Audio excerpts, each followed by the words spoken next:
Álvaro Uribe Vélez no es un nombre, es un símbolo. Quisiera compartirles el día de hoy, domingo 9 de marzo de 2025, un video de la cuenta de Abelardo de las Prellas sobre el proceso contra Álvaro Uribe. Dice que no es penal, es político.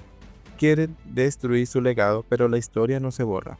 Uribe salvó a Colombia del caos y la violencia. Numeral Uribe es un símbolo. Es un video de casi 14 minutos que quiero compartirles aquí a través de MG Noticias.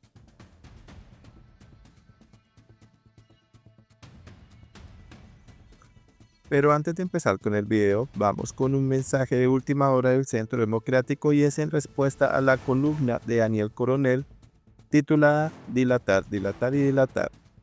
El Centro Democrático contesta: Coronel obsesionado, no se cansa de promover su odio y animadversión hacia el expresidente Uribe. No es la primera vez que el llamado periodista tiene acceso a información judicial privilegiada. Recordemos que en el pasado ha difundido piezas y pruebas judiciales reservadas, aun cuando los propios abogados del expresidente no sabían siquiera que la Corte adelantaba una investigación en su contra. La mostraba fragmentada para crear falsas burbujas mediáticas.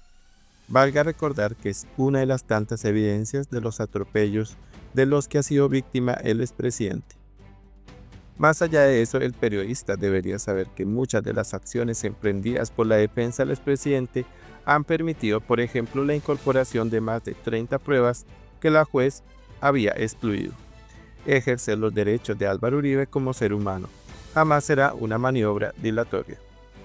Coronel, usted es quien debería de renunciar al derecho de la no autoincriminación, y contar al país toda la verdad sobre sus presuntos nexos con alias Pastor Perapán. Bueno, ahora sí, con lo prometido, el video de Abelardo de las Prellas sobre el proceso contra Álvaro Uribe Vélez. En estos días se ha hablado mucho sobre el proceso en contra del presidente Uribe y la agenda digital y la de los medios de comunicación ha estado al tope. Arrancó formalmente el juicio contra el expresidente Uribe. Álvaro Uribe, En un proceso que lleva al menos 5 años. Con las pruebas de las que todo el mundo habla. Yo no quiero transitar hoy la misma ruta de visibilización de unos testimonios por demás absurdos, incoherentes y sin sustento alguno. Por una razón elemental, el proceso contra el gran colombiano no es un proceso penal, es un proceso político. Es un linchamiento deleznable y burdo, ideado por sus enemigos históricos y por un sistema judicial corrupto, penetrado por tipos como César Reyes, el magistrado que lo metió preso, el compañero de trabajo de la mujer de uno de los cerebros políticos de la FARC, Iván Cepeda. Te destruyó ETA en Salvi Giuseppe. Pero antes de que Cepeda respondiera, intervino el magistrado César Augusto Reyes. Esa estimación política que hay, que hay teórico penal y en consecuencia una autoincriminación. Y una fiscal general mano siniestra de Iván Velázquez y Gustavo Petro, un activista a quien le quedó fácil continuar con el mediocre papel que cumplió Francisco Barbosa al frente del ente acusador. Es una celada kafkiana y política la que enfrenta el presidente Uribe mientras Colombia observa el sainete analizando el proceso sin visualizar la realidad. Es un juicio político, un linchamiento con visos de juridicidad ideado y montado para destruir a un símbolo. Si el proceso fuese jurídico no habría llegado hasta donde está.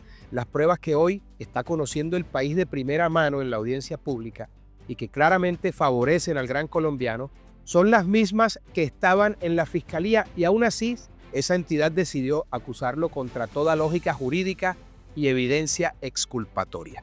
En 2002, Colombia era algo parecido a lo que hoy es, un país inviable. Las FARC controlaban 2/3 partes del país. el Estado Mayor del Bloque Oriental de las FARC-EP informa a la opinión pública nacional e internacional. Y ya llegaban a las goteras de Bogotá. Los paramilitares, por otro lado, habían conquistado a sangre y fuego gran parte de las pocas zonas que no controlaba la guerrilla. 100 guerrilleros del Frente 22 de la FARC se tomaron la población de Jacopilla en Cundinamarca. La idea de venir aquí es que estos niños, los paramilitares, la FARC no tenemos frontera Ustedes van a sacar con la guardia de los paramilitares.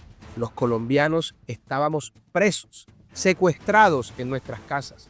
Circular por las carreteras era una sentencia de muerte.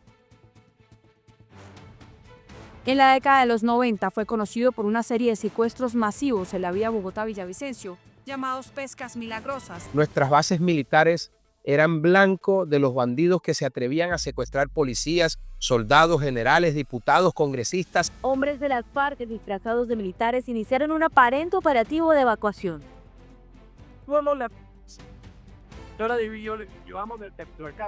Aviones. Hace 20 años fue el secuestro del vuelo 9463 de Avianca, que llevaba 41 pasajeros y 5 integrantes de la tripulación. Y ni se diga a los particulares. Había secuestros masivos en las carreteras, en todas las carreteras del país. La economía formal y la productividad no existían, simplemente porque la extorsión y la violencia no lo permitían. Solo la economía ilegal campeaba a sus anchas y era la única que florecía próspera. El narcotráfico, como siempre, el combustible de la guerra. Chávez en Venezuela y Correa en Ecuador. Un ex guerrillero reinsertado de las FARC, hoy testigo protegido en Colombia y en Ecuador, narra cómo fueron los nexos entre la guerrilla y el expresidente Rafael Correa. Protegían a los bandidos que se movían a sus anchas entre las fronteras. ¿Le suena parecido a lo que ocurre hoy con el régimen dictatorial de Maduro?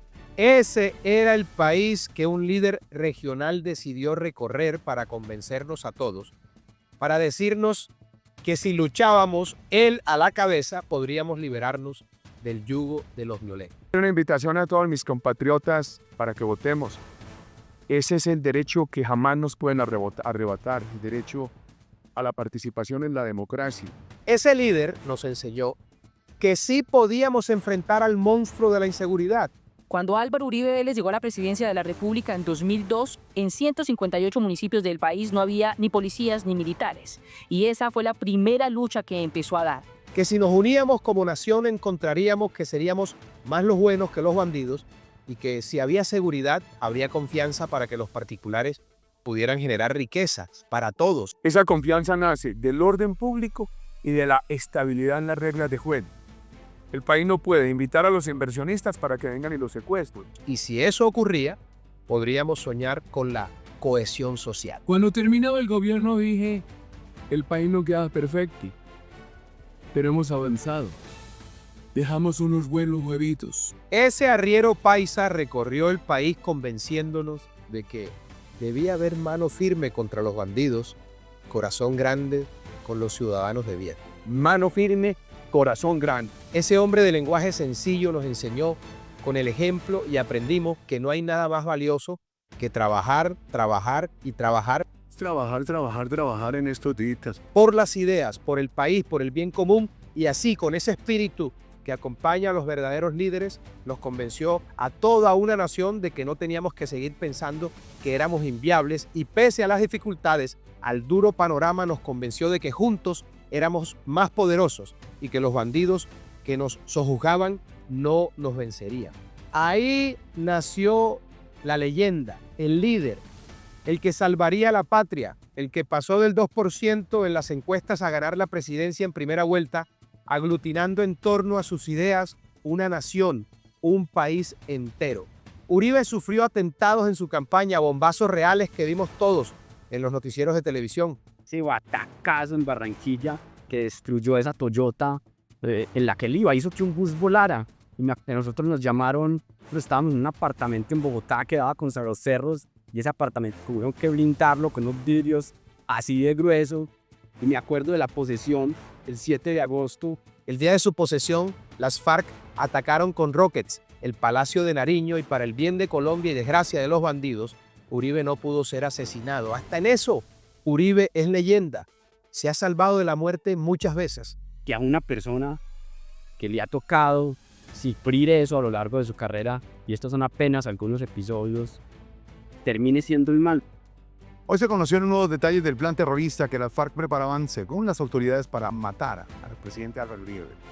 En poco tiempo, trabajando día y noche, comandando directamente nuestras Fuerzas Armadas y gobernando con austeridad de monje, Uribe logró lo impensable, salvar a Colombia de la debacle. El país calificado de inviable en ese entonces presenció lo inimaginable, volverse viable, poner a las FARC a huir. Comienzan a salir del país, a buscar protecciones y retaguardias fuera de la frontera. Ese es un efecto que se da producto de las operaciones. Dar los golpes militares más grandes de la historia en su contra. El cadáver de alias Raúl Reyes fue exhibido para que no existiera duda alguna de el éxito del operativo militar. Raúl Reyes de baja por Octopa. Tengo solamente una cosa que decir. He estado encadenado durante 10 años. Yo soy el teniente Malagón del glorioso Ejército Nacional de Colombia.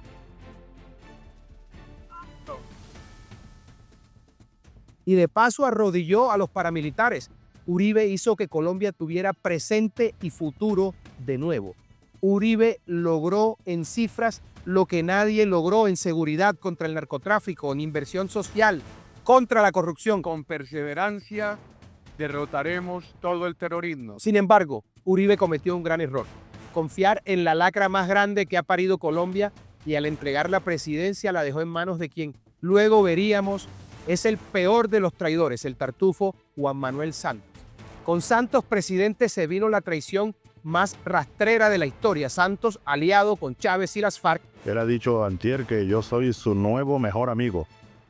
Digo lo mismo, el presidente Santos es mi nuevo mejor amigo.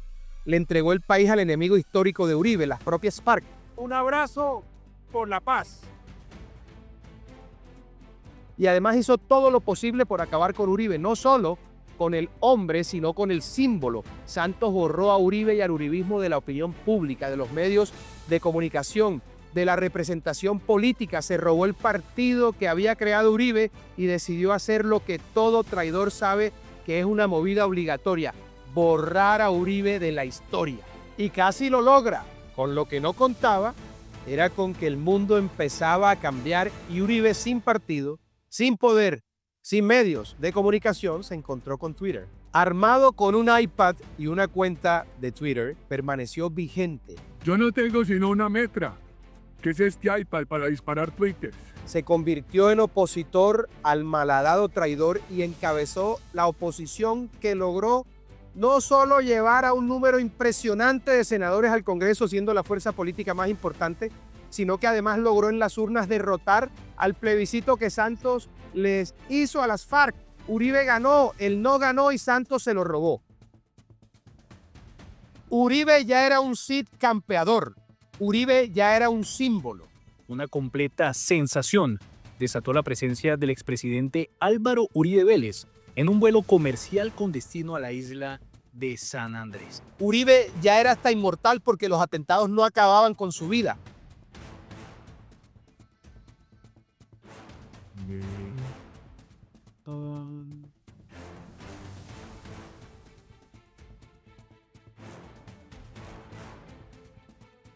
Uribe ya era inderrotable en las urnas y así lo entendieron sus enemigos, la izquierda radical, la guerrilla marxista, sus opositores políticos, sus enemigos históricos, eso a los que enfrentó y llevó casi a la extinción. Lo entendieron y aplicaron junto al Tartufo Santos la estrategia para acabar con su legado y prestigio, la destrucción de su imagen, de su moral, borrándolo de la historia, desacreditándolo, reescribiendo los hechos para aniquilarlo, porque mientras eso no ocurriera, Uribe lo seguiría derrotando, porque Uribe no es un hombre, Uribe es un símbolo.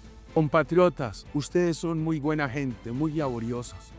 Merecen un gobierno que recupere la rectitud, la virtud en el ejercicio público. Y a los símbolos hay que tumbarlos, destruirlos, borrarlos, desprestigiarlos. Esa es la única manera de acabarlos. Ese es el juicio en contra de Uribe, un sainete jurídico que sustenta un juicio político. Seremos nosotros los colombianos, los patriotas, los verdaderos jurados, porque para nosotros está claro que el juicio contra Uribe es político y no jurídico. Deyanira y Monsalve son un par de mentirosos compulsivos, instrumentalizados por los odiadores del gran colombiano para hacerle daño.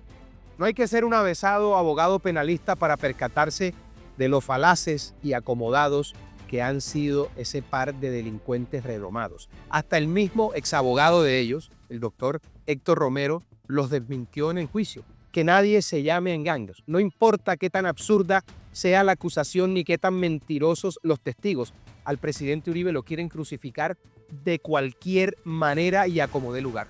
La pregunta es esta, mis queridos amigos. ¿Qué haremos para evitar que una politiquera ideologizada, disfrazada de juez, condene al presidente Uribe? ¿Nos vamos a quedar sentados a ver cómo atropellan al hombre que más ha hecho por la patria? Los invito a que piensen al respecto. Colombia necesita de Uribe y Uribe nos necesita más que nunca. No podemos dejar que condenen injustamente al hombre que, insisto, más ha hecho por la patria. Viva siempre Álvaro Uribe. Viva siempre ese gran símbolo de Colombia.